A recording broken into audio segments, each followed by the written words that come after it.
जय माता दी। मेरे प्यारे भाइयों बहनों माताओं व बंधुओं, संस्कार की बातें चैनल में आपका स्वागत है। बंधुओं, आज चैत्र नवरात्रि के दूसरे दिन मैं आपको सुना रही हूँ माँ ब्रह्मचारिणी की कथा।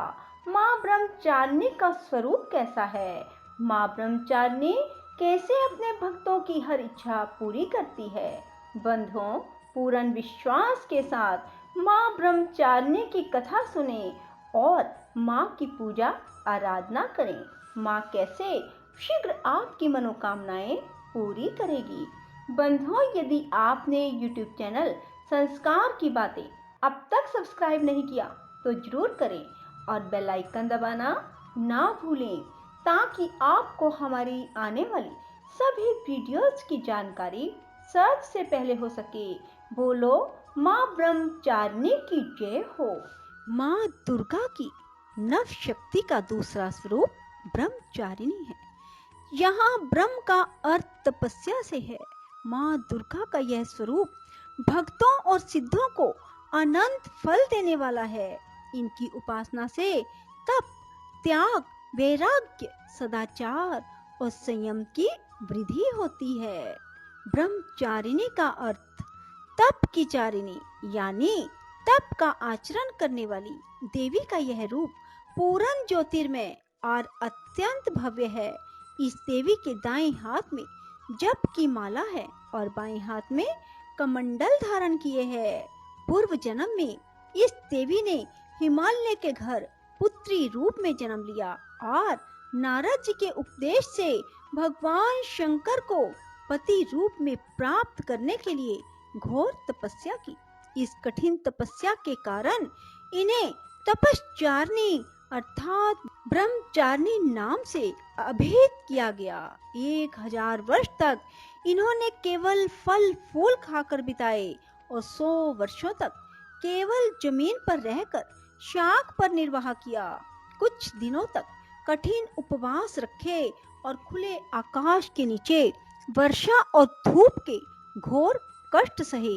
3000 वर्षों तक टूटे हुए बिल्व पत्र खाए और भगवान शंकर की आराधना करती रही।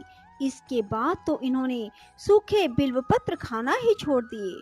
कई हजार वर्षों तक निर्जल और निराहार रहकर तपस्या करती रही। पत्तों को खाना छोड़ देने के कारण ही इनका नाम अपर्णा पड़ गया। कठिन तपस्या के कारण देवी का शरीर एकदम क्षीण हो गया। देवता, ऋषि, सिद्धगण, मुनि सभी ने ब्रह्मचारिणी की तपस्या को अभूतपूर्व पुण्य कृत्य बताया, सराहना की और कहा, देवी, आज तक किसी ने इस तरह की कठोर तपस्या नहीं की। यह तुम्ही से ही संभव थी। तुम्हारी मनोकामना पूरी होगी और भगवान चंद्रमौली शिव जी तुम्हें पति रूप में प्राप्त होंगे। अब तपस्या छोड़कर घर लौट जाओ, जल्द ही तुम्हारे पिता तुम्हें बुलाने आ रहे हैं। माँ ब्रह्मचारिणी देवी की कृपा से मनुष्य को सर्व सिद्धि की प्राप्ति होती है। ऋषि बोले, प्राचीन काल में देवी देवता तथा दैत्यों में पूरे 100 वर्ष युद्ध होता रहा। उस समय दैत्यों का स्वामी महिषासुर था एवं देवताओं का इंद्र। उस संग्राम में देवताओं की सेना महाबली दैत्यों से हार गई। तब सभी देवताओं को जीतकर महिषासुर इंद्र बन बैठा। तब हार कर सभी देवता ब्रह्मा जी को अग्रणी बनाकर वहां गए जहां विष्णु और शंकर जी विराज रहे थे। वहां पर देवताओं ने महिषासुर के सभी उपद्रव एवं अपने पराभव आदि का पूरा वृत्तांत कह सुनाया। उन्होंने कहा कि महिषासुर ने तो सूर्य, अग्नि, पवन, चंद्रमा, यम, वरुण इत्यादि अन्य सभी देवताओं के अधिकार छीन लिए हैं। स्वयं ही सबका अधिष्ठाता बन बैठा है। उसने सभी देवताओं को स्वर्ग से निकाल दिया। महिषासुर महादुरात्मा है। देवता पृथ्वी पर मृत्यु की भांति विचर रहे हैं। उसके वध का कोई उपाय कीजिए। इस प्रकार मधुसूदन और महादेव जी ने देवताओं के वचन सुने तो क्रोध से उनकी भौहें तन गई। तब भगवान विष्णु के मुख से एक महान तेज प्रकट हुआ। इसी प्रकार ब्रह्मा तथा शंकर के मुख से तेज प्रकट हुआ। दूसरे इंद्र आदि देवताओं के शरीर से भी महान तेज प्रकट हो आया। सभी तेज मिलकर एक हो गए। वह तेज पुंज इतना उग्र था जैसे कि जलता हुआ पहाड़ हो। देवताओं ने देखा उसकी ज्वालाएं सभी दिशाओं में फैल रही हैं। जब वह एक हुआ तो नारी के रूप में आ गया। महादेव जी के तेज से उसका मुख प्रकट हुआ, यम के तेज से उसके केश हुए, विष्णु के तेज से उस देवी की भुजाएं प्रकट हुई, चंद्रमा से दोनों स्तन, इंद्र के तेज से उसका कटी प्रदेश, वरुण के तेज से जंघा व उरुस्थल, पृथ्वी के तेज से नितंबों का प्रादुर्भाव हुआ, ब्रह्मा के तेज से दोनों चरण, सूर्य के तेज से चरणों की उंगलियां, वसुओं के तेज से हाथों की उंगलियां, कुबेर के तेज से नासिका का आविर्भाव हुआ। उसके दांत प्रजापति के तेज से प्रकट हुए, अग्नि के तेज से 3 नेत्र हुए, संध्याओं के तेज से दोनों भौहें, वायु के तेज से दोनों कान उत्पन्न हुए। इसी प्रकार समस्त देवताओं के तेज द्वारा भगवती का प्रादुर्भाव हुआ। इस प्रकार सभी देवताओं के तेज पुंज से प्रकट हुई देवी जी को देखकर महिषासुर से पीड़ित समस्त देवता प्रसन्न हुए। महादेव ने देवी को अपने त्रिशूल से शूल निकाल कर दे दिया। श्री विष्णु जी ने अपना सुदर्शन चक्र प्रकट करके दिया। वरुण ने शंख और अग्नि ने उसे शक्ति दी। मारुत ने उन्हें धनुष दिया और बाणों से भरपूर 2 कर्कश दे दिए। देवराज इंद्र ने अपने वज्र से वज्र पैदा कर दिए। फिर सहस्त्र नेत्र इंद्र ने ऐरावत हाथी से घंटा दिया। यमराज ने काल दंड से दंड प्रदान किया। सागर पति ने रुद्राक्ष माला अर्पित की। ब्रह्मा ने कमंडल भेंट किया। सूर्य ने भगवती के भी रोम कूपों में अपनी किरणें प्रदान की। काल ने तलवार और उत्तम ढाल अर्पण की। क्षीर सागर ने हार और कभी ना पुराने होने वाले 2 वस्त्र भेंट किए। इसी प्रकार चूड़ामणि, दिव्य कुंडल, 2 कड़े भी भेंट किए तथा चमकता हुआ अर्धचंद्र, सभी भुजाओं के लिए बाजूबंद और चरणों के लिए नुपुर और कंठ के लिए सर्वोत्तम कंठुला भेंट किया। इसी प्रकार सभी उंगलियों के लिए जड़ित मुद्रिकाएं प्रदान की। विश्वकर्मा ने निर्मल परशु भेंट किया और अनेक रूपों वाले अस्त्र, अभेद कवच, मस्तक और गले में धारण करने के योग्य कभी ना कुम्भलाने वाली कमलों की माला दी। जल्दी ने उसे बहुत सुंदर कमल दिया। हिमालय ने वाहन के लिए सिंह और भी अनेक प्रकार के रत्न भेंट किए। कुबेर ने सुरा से भरपूर पात्र दिया। सभी नागों के स्वामी एवं पृथ्वी धारण करने वाले शेष जी ने महामणियों से सुशोभित नाग हार दिया। इसी प्रकार सारे देवताओं ने भी भूषण एवं आयुधों के द्वारा देवी जी का सत्कार किया। तत्पश्चात भगवती ने अट्टहास करके ऊंचे स्वर से गर्जना की। उसके भयानक नाद ने सारा आकाश भर दिया। तब देवगण प्रसन्न होकर उस सिंह वाहिनी देवी की जय जयकार करने लगे। मुनियों ने भक्ति भाव से नम्र होकर देवी जी की स्तुति की। इधर देवताओं के शत्रुओं ने सारे त्रिलोकी को शोभग्रस्त देखा। तब तो वे अपनी सारी सेना को कवच आदि से तैयार कराकर अस्त्र शस्त्र लेकर झट उठ खड़े हुए।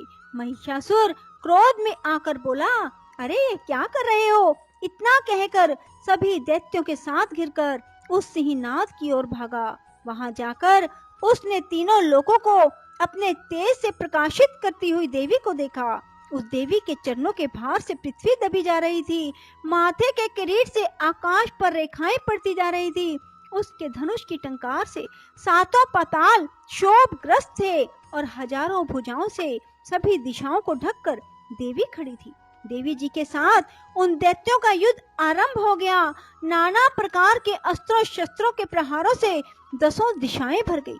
महिषासुर का सेनापति उस समय चिक्षुर नाम का एक महान दैत्य था। देवी जी के साथ उसी का युद्ध होने लगा। इसी प्रकार अन्य दैत्यों को चतुरंगिनी सेना को साथ लेकर चामर भी युद्ध करने लगे। 60,000 रथियों को लेकर उदग्र महादैत्य भी युद्ध में प्रवृत्त हो गया। महाहनु दैत्य 5 करोड़ रथियों के साथ युद्ध में आ गया। 60 लाख रथियों से आवृत वाशकल दैत्य युद्ध में उतर पड़ा। पारिवारिक दैत्य हाथी एवं घोड़ों के अनेकों सवारों के समूह से घिरा हुआ रथियों को साथ लाकर देवी जी के साथ युद्ध करने लगा। उस रंग आंगन में स्वयं महिषासुर भी रथों, हाथियों, अश्वों की सेनाओं से घिरा पड़ा था। तोमर, भिंदीपाल, शक्ति, मूसल, परशु, पटिश, खंग आदि अस्त्रों से युद्ध में देवी जी के साथ युद्ध करने लगे। कुछ दैत्यों ने देवी जी पर शक्तियां छोड़ी और दूसरों ने पाश फेंके। तब चंडिका देवी ने अस्त्र शस्त्रों की वर्षा करके उन्हें तोड़ डाला। इधर देवी जी का वाहन सिंह भी क्रोध में आ गया। अपने गर्दन के बाल हिलाता हुआ दैत्यों की सेना में इस प्रकार घूमने लगा जैसे कि वन में अग्नि फैलती जा रही हो। उस युद्ध भूमि में युद्ध करती हुई अंबिका ने जितने श्वास छोड़े वे ही झटपट सैकड़ों हजारों गणों के रूप में परिणित हो गए। प्रकट होकर उन गणों ने खंग, भिंदीपाल, परशु, पटिश आदि शस्त्रों से युद्ध आरंभ कर दिया। देवी जी की शक्ति से वृद्धि पाकर वे गण दैत्यों का नाश करने लगे। साथ में दूसरे गण नगाड़े, शंख आदि बजाने लगे। महती प्रसन्नता देने वाले उस युद्ध रूप उत्साह में कुछ एक ने मृदंग बजाए। तब देवी जी ने त्रिशूल, गदा, शक्तियों की वर्षा से, तलवार आदि शस्त्रों से सैकड़ों महान असुर मार डाले और दूसरे कितने ही दैत्यों को घंटा के भयप्रद नाद से मूर्छित करके मार कर गिराया। मेरे दैत्यों को पास से बांधकर पृथ्वी पर घसीट डाला। कितने तो गदा की चोट से घायल होकर पृथ्वी पर सो गए। मूसलों के प्रहार से कई एक रुधिर वमन करने लगे। कई एक शूल द्वारा वक्ष तल फट जाने से पृथ्वी पर सो गए। कितने ही दैत्य बाणों की वर्षा द्वारा युद्ध करते हुए प्राण छोड़ने लगे और कितने ही दैत्यों की भुजाएं कट गई। कितनों की गिरवाएं छिन्न भिन्न हो गई। कई दैत्यों के सिर कट गए, कुछ मध्य से विदीर्ण हो गए। कुछ दैत्यों की जंघाएं कट गई और पृथ्वी पर गिर गए। कुछ एक दैत्यों को तो एक भुजा, एक आंख और एक पांव वाला करके दो टुकड़े कर डाले। मार मार कर गिराए हुए रथी, हाथी, घोड़े और असुरों की लाशों के द्वारा जहां महायुद्ध हो रहा था वहां की पृथ्वी इस प्रकार भर गई कि वहां पर आना जाना कठिन हो गया।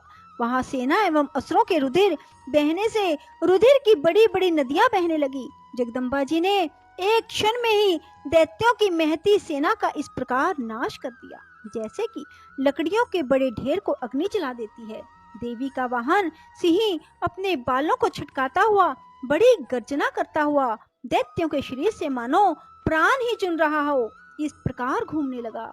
देवी जी के उन गणों ने महाअसुरों के साथ बड़ा युद्ध किया जिससे देवता प्रसन्न होकर आकाश से फूलों की वर्षा करने लगे।